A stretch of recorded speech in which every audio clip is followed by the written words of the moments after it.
Hi, everyone. I think we will be starting in the next minute or so. If you could find your positions.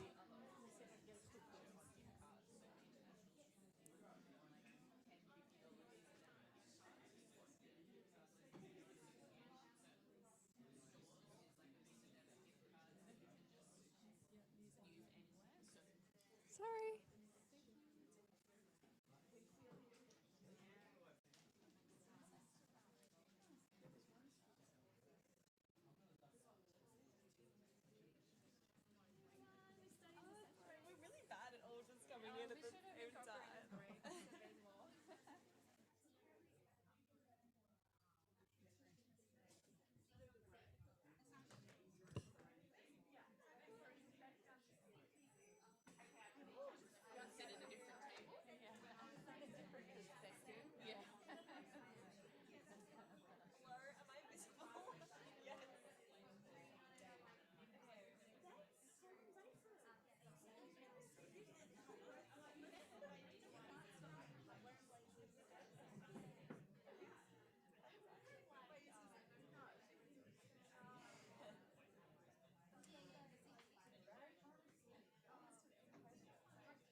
Okay, everyone.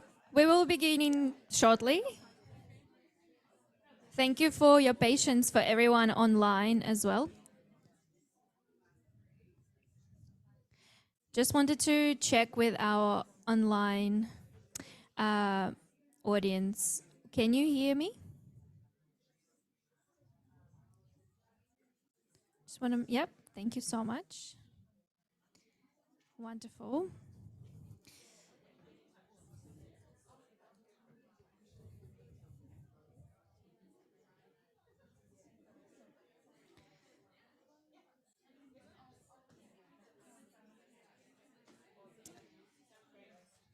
All right, ready to go?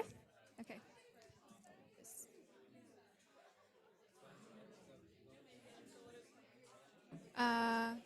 To do what?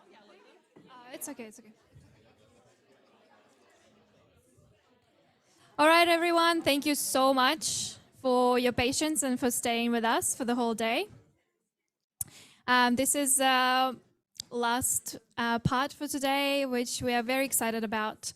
And for the sake of time, we already decided to cut it short. So we will be finishing on time and we will be going to the brewery on time, hopefully. And you will be coming with us, hopefully, as well. So I will cut my introduction short as well because it's all Bailey's turn, to introduce you to what we are doing today. And I just wanted to say, while Bailey is talking, I will be running around the room, so please just ignore me. I will just be logging into all of the computers again for us to collaborate. So yeah, please ignore that.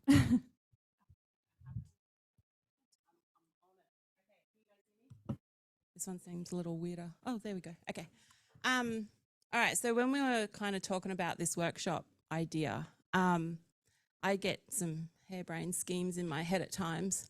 And I thought that this would be a fantastic time to come up with an entire framework to take back to our institutions to use to ensure that we are always incorporating as many voices as possible at all time. Yeah, I got a little slap down for that. But we thought we could at least start the process here by reflecting on what we've done today, on what we've heard, on what we've learned from each other, and kind of see, well, okay, well, we've had a day, where do we go from here? So we want to workshop some ideas, get you guys talking to one another. All right, come on in. It's all good. I got to waste some time anyway, so thank you for that. That's fantastic. I don't know any good jokes, so yeah. Yeah, so that's basically what we're doing this afternoon. We're going to workshop some ideas on how we can incorporate student voices, and most importantly, how this doesn't end here. Like, how many of us have gone to conferences and you know, we've come up with great ideas and then we go back and they're forgotten in a week and we get inundated with work at work, and I'm no different to that. I'm clogging 16-hour, 5 days a week at the moment. So if it's not right in front of my face, my ADHD brain doesn't realize it exists. And so what we'd like to do is kind of figure out also, how do we not forget this? How do we make sure that it keeps going? How do we start a movement? Yeah, I'm getting like way up there again. Bring me down, guys. Come back to reality a little bit. You're going to hype me up? Yeah, I'm only going to hype you up. I'm sorry. Awesome. You should do that for another 5 minutes while... You're good? Yeah. Awesome. That's great. Is this, yep, I'll be multitasking. But I also just want to acknowledge that Kate Walsh is also running the session with us from Adelaide and tuning in online with us. Kate, would you like to say a quick hello? Hey, Kate. Hello. Nice to be here. Sorry I couldn't be there in person. But yeah, looking forward to this conversation. Thank you so much, Kate. So what the purpose of today is to come together, to collaborate, and to also make sure we have something tangible left. So that's why I'm running around the room to log you all into Mira. And for those who are online or for those on your laptops, we also have a QR code on our presentation slide for you to join. And if you are a little bit, like if you are on your laptop and you can't really scan the QR code, you can also find this link on SVA website on the Symposium page. It's at the bottom. There is a button for you to click for the Explorative Workshop link. So it's all there. And whilst we are setting up, check out the link, and you will need to sign in to actually fully collaborate. And that gives you an opportunity to explore Mira a little bit more. I know we've used it for in another workshop today, and it's a great tool. And if you sign in and start participating during this one, maybe this will also just create a bit more interest in using this in future workshops in work that you do.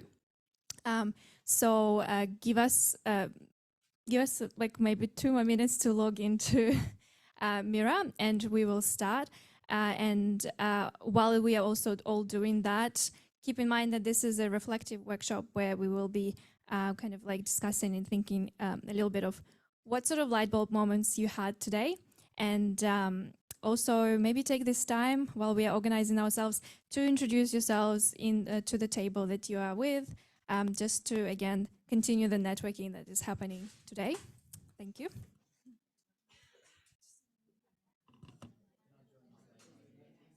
And if anyone has any questions, feel free to come see me.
use from your guest account and account, no joint account, no.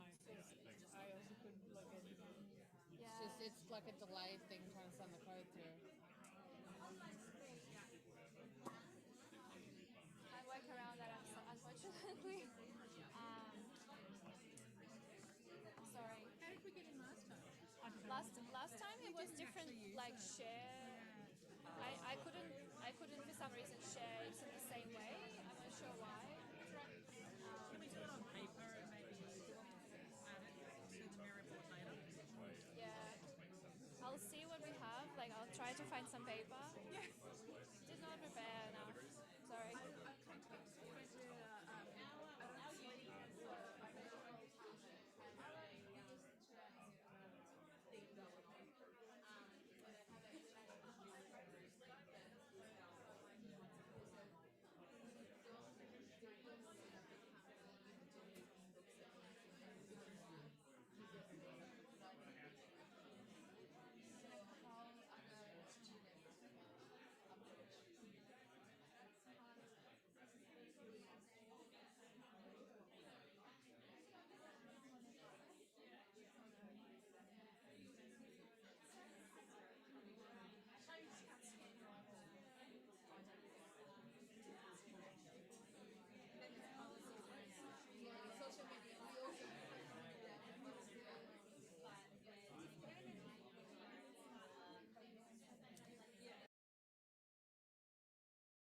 Is it on? Hello? Hi, everyone. If I just could get everyone's attention, I fully recognize that it's probably a little bit annoying to hear me continuously repeating this to Zoom attendees, but such a wonderful buzz happening in the room at the moment. And it's a bit hard to get through sometimes, to cut through that, but that means everyone is engaged. It's okay, because we are also mindful that the conversations that are happening are great conversations. But now that we've sorted out a little bit of our tech, and I am just making sure that I'm also reading the chat from Zoom. And basically, we are moving on to a quick exercise to try and capture some of your comments, which you already started filling out, which is wonderful. That makes my job a bit easier.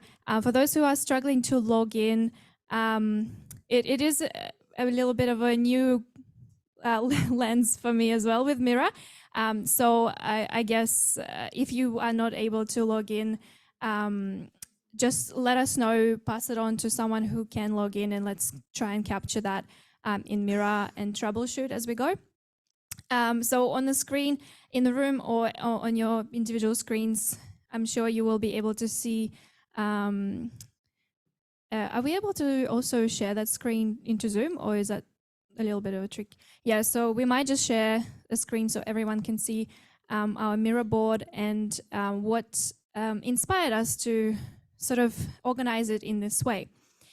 So when Bailey, Kate, and myself kind of came together to run this explorative workshop, and to make sure, you have a little bit of a direction as a group to capture some of the thoughts and some of the takeaways, as well as to help us, to reflect back on it, on all of the notes that you have, and actually try and organize them. We've created 4 little pillars or quadrants for you to kind of just input that stream of consciousness based on your reflection on today. So the questions on each quadrant are sort of directed at basic theme of today and your experience from today. And Bailey will definitely be kind of talking a little bit more about what we want to do, what we intend to do with this feedback. But at this stage, we just want you to spend a little bit of time as a group sort of sharing what is exciting about exploring quiet voices, what is worrisome about this work, or what concerns you have, and how can we address that. What do we need to know? I feel like after today we realize that we don't know a lot. So let's capture that as well and maybe start answering those questions after today. And what is the move forward? What can we do next? So let's capture all of those ideas in this format, and we will look at it at a later, so in a couple of minutes. So I'm gonna give us, so the people online, we will put you in breakout rooms soon to start discussing this as well. So you also have this opportunity to meet each other. So we will put you into breakout rooms for 15 minutes.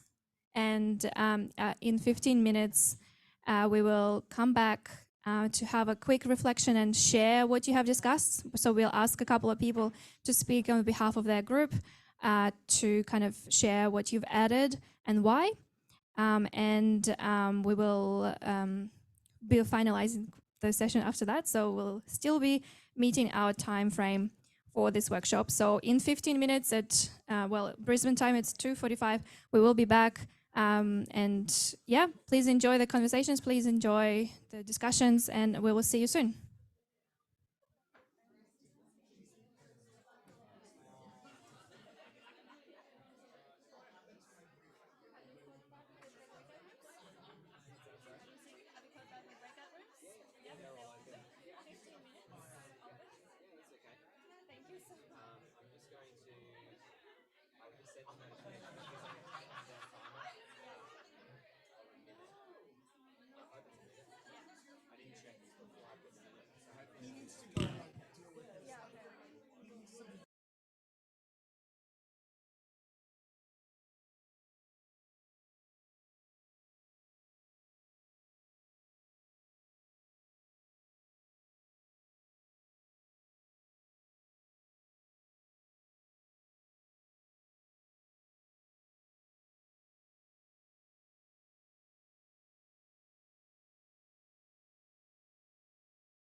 Hello?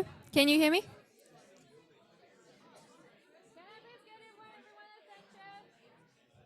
Hello? I just don't want to be screaming at Zoom people as much, but the buzz is in the room. And it's really nice. Thank you so much for taking time to reflect on today, to provide some of your ideas and light bulb moments on Mira. We will just pass it on to Kate to just run this part of the session. Kate, I'm just checking in with you if that's still okay.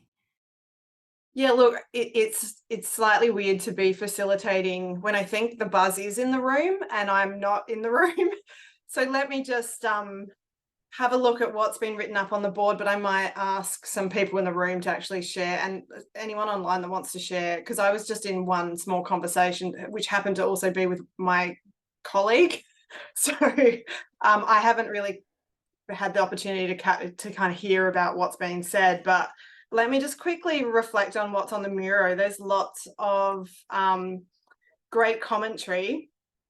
So let's just starting off with excited, and there's a lot of people that are excited. It looks like that's captured the most post-it notes on the Miro board.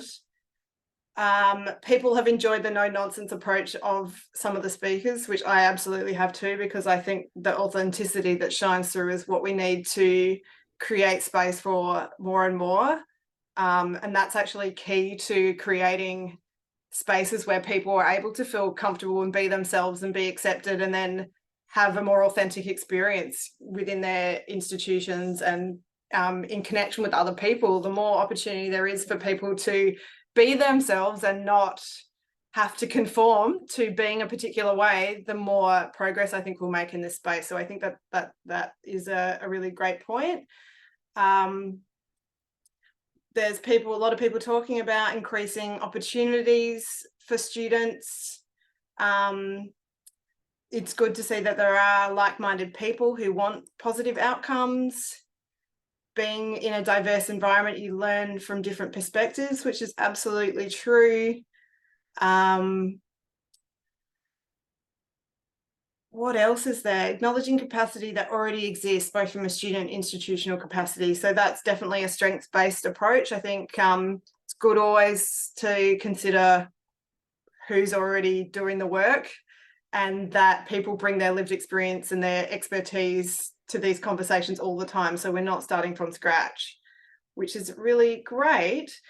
Thinking about worrisome, this is the one that I would like spend most of my time on. I think I'm naturally inclined to consider what's not working or where the issues are. But for me, it is a useful exercise, as long as you don't get stuck here, because we need to unpack these things a little bit more. So we need to think about, and the conversation I was in before, there was a conversation about how our structures and power dynamics are central to this conversation, reflecting on what Lucy said a while ago. And our institutions are situated within these power structures, and often when it comes to making changes, that can be the biggest challenge, I think. Or to include, like, being inclusive. It's like, well, we've got this schedule and this is how things operate and these are the rules. How many times have the terms of reference been used to stop people from participating, even though they're meant to kind of make it fair for everyone? Actually, a lot of the time they don't necessarily do so. So people reflecting on bureaucracy is overwhelming. And the question is, how do we support students in a safe way when we invite them into these spaces? That's a really important thing to consider for sure. Someone pointed out there's not enough higher level execs at this symposium. We really need their buy-in, and absolutely leadership matters in this space as well, because often the things we need are resources and time. If students are to be paid when they're participating, we need the budgets in order to do that. And I don't know about you, but that's a really hard thing to come by within my institution for sure. What else? I don't know if this is very helpful. I wonder whether anyone wants to reflect in the room a little bit more. I'll just quickly touch on the next couple, and then I think I will throw it over to some, like Ana, back to you, maybe just capture a few voices within the room or anyone online that wants to contribute. what do we need to know? And I think this will feed into what SVA can take away from this, because the plan is that we will take away from this conversation and consider what resources and what's needed within the sector so that we can contribute to making these changes. So what do we need to know? Workshops, training modules, where they fit in the framework, and what do they need to do to be involved? I guess that's talking about those quiet voices. Yeah, so more links to resources that cover trauma-informed leadership. I absolutely can see the need for that as well. Within our institution, we're coming up against that a lot now, or understanding that we need to, as practitioners, be the people that we need to do the work really in order to create the spaces to allow everyone to participate in a way that they feel safe and supported and included. And that often means understanding where people were coming from in the first place, so that we're not the people to put up put up the barriers by always responding with, oh yes, but accept this, or oh, we'd love that idea, except we can't do it. And I just hear that time and time and time again, that there's these they're seen as like natural limitations that exist, which isn't the case. Like, we can make these changes happen if we really want to. And yes, it's hard, but I think just because that's the way we do things is no longer an excuse. And those in power really need to step up and make those changes. I'm just trying to see, so I'm trying to read and talk at the same time. More collaboration between practitioners would be nice. We were trying to reinvent the wheel. We need to share more with each other. Power to the people. Let's get together. Let's use the practitioner network for SVA and really make this a key theme for our work over the next 12 months and see where we're at in 12 months' time. I absolutely agree with Lucy that, and some other people have commented too, that, we're still having these conversations. And yes, I no doubt there are things happening in the space where small changes are being made. And I think it's really good that we're doing that. I want to see more change, and I want to see more change in my institution. So I want to make a commitment today to say in 12 months' time, I'll be back saying, well, actually, we have made some changes here and we're reflected on what we've talked about today, because it's a really important theme. So I hope that all of you can do the same thing. So stance or suggestion for moving forward. We need to ensure that it is positioned not just as an add-on, it is a precondition to a university being successful. Hooray to that. Absolutely. I think reflecting on how I go about my work at times, I do see that we tend to go down this line of this is how we do things. And then we try and tack that on at the end. Oh, but we need to include this person. But I think building things from the very beginning with these concepts in mind, having that power lens over everything that we do, and really understanding structural barriers, understanding our role and our privilege that we bring to this, will make all the difference as well. Someone's just posted, creating more opportunities for students to raise their voice and engage with the university in a way that is safe, easy, accessible, and impactful. Fantastic statement. And then I think what I would do with that is take away and go, what does it mean to be safe? What does it mean to make it easy and accessible and impactful? And that's where the work lies for all of us, I think. It takes time. I was reflecting in just the conversation I had before, that time is often a huge barrier. It's something that we hear when we're trying to encourage people to talk to students and find out what they're thinking, that time is not something that we're given. That's something that leadership could absolutely do for us as well, and anyone in that position, to allow more time for students to contribute, and not contribute necessarily when it's a terrible time for them to contribute, exams or huge assessments. I know things have to tick along, but we can do better for sure. We need clearer goals, measures, evaluation measures that go beyond reporting and closing the feedback loop. Absolutely. Trauma-informed leadership and daily practice. Yeah, it's something we need to do day in, day out. So that's my kind of stream of consciousness around the Miro board right now. This will be shared and available, I'm sure. Is there anyone in the room or online that would like to add to this conversation? We have someone in the room. Hi. So I know there is a platform for practitioners to connect and share, but I think there's value in some type of platform where students from different universities can connect and share what's working, because I feel like as students, we bounce off each other really well and build and gain ideas that way. Fabulous. I believe there is. Yes, Ana?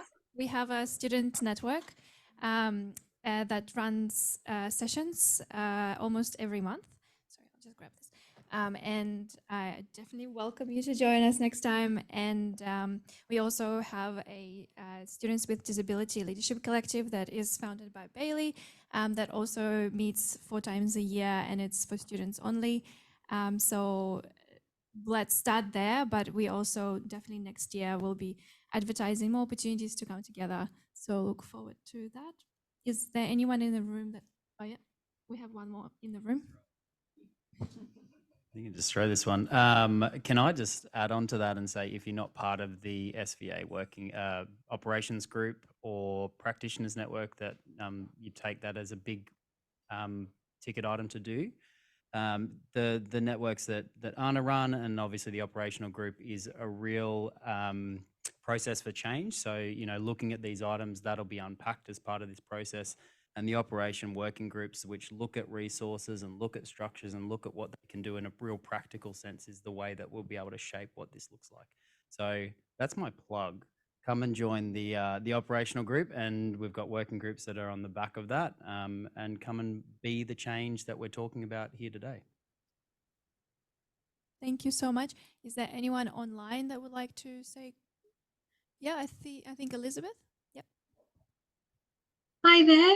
So something that I've been really deeply considering is when we're trying to provide opportunities for student voice, if we are wanting that diversity of student voices, then we need to really proactively consider how we're going to make that an equitable experience for everybody. So if we were running a project and we only had the option of a focus group, that's not going to suit all students. Or if we're running something on Zoom, do we have closed captions set up from the outset without students having to let us know and get that in place? So if we have a diversity of student voices and we're really wanting that diversity of perspectives, making sure that we've proactively considered how we can provide that inclusive experience for all from the outset without being tapped on the shoulder and having those retrofitted accommodations. How can we do that from the start? Thank you very much for this. In respect of time, I would just like to now pass it on to Bailey. But thank you so much, Kate. The reflections and your ability to multitask while speaking and reading is is very impressive, and I think that's why we asked you to do this workshop with us. And yeah, I will just pass it on to Bailey to the final part of this session.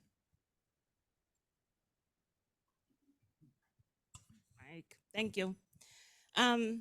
Just quick, can I quickly do a thing before that? Thanks. Can't say no now.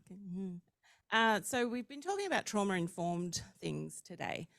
And in my social work classes, we talk about that a lot, but unfortunately, nobody ever teaches us what that actually looks like.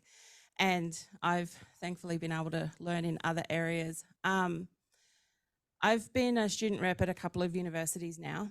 And at one of them, I cried in a meeting and I got demoted.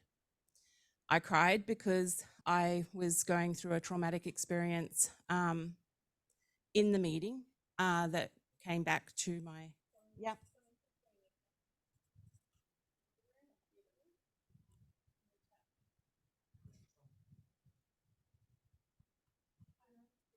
Are we good? Okay, can you hear me?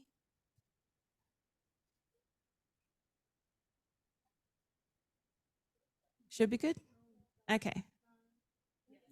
Yep, good. Okay, awesome. Yeah, so I didn't have the best childhood. I get triggers. I was triggered. I cried. I actually bought a badge that says I'm crying, but in a good way. Because sometimes my reaction to things is to cry, and there's nothing wrong in that, with that.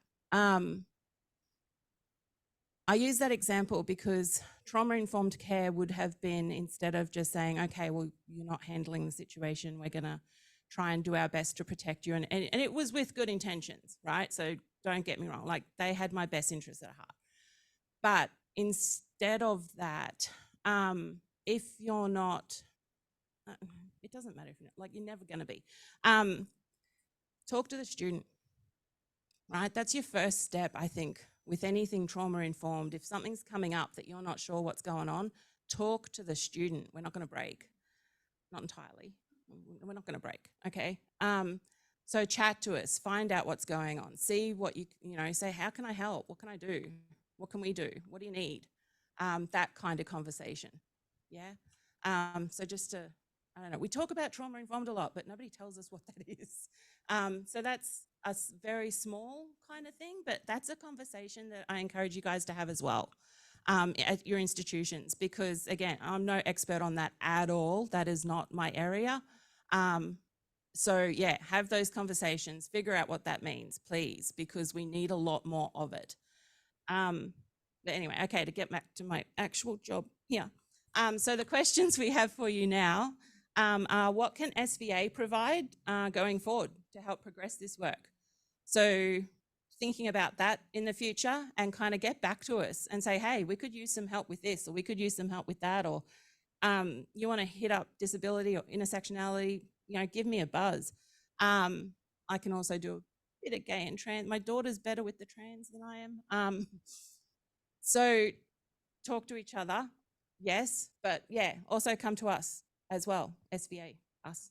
Think about the complexities and the opportunities that all of this presents us with, and how we can go forward with that.